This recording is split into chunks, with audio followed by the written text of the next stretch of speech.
et les parfums de la Provence, un avant-goût avec Serge-Emmanuel Chapelle et Étienne Creusy.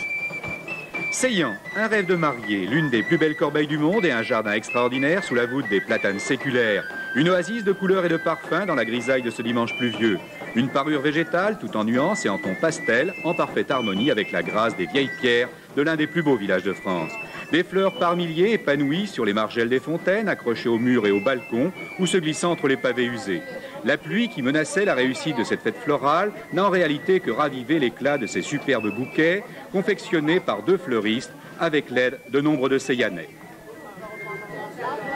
C'est 1/10 de la population du village qui a participé à la réalisation. Il ne faut pas oublier qu'il y a 2 jours, des gens sont partis 48 heures vers Colmar-des-Alpes pour ramasser les pivoines ou quoi? Ramasser les fleurs qui sont ici dans une des salles, notre village le mérite.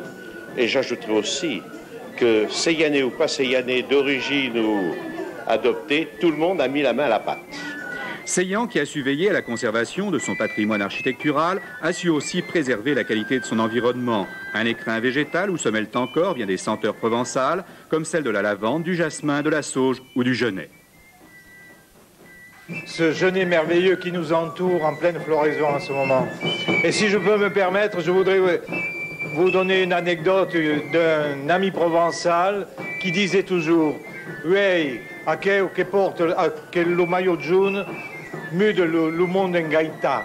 Aujourd'hui, celui qui porte le maillot jaune transforme le monde en gaieté et c'est la fleur du genêt. La gaieté était aujourd'hui, elle sera demain. Demain à Seillant, outre ces magnifiques bouquets, vous aurez aussi l'occasion de découvrir les fleurs sauvages et la plupart des simples que l'on trouve encore sur les collines et les sommets de l'arrière-pays de Fayence.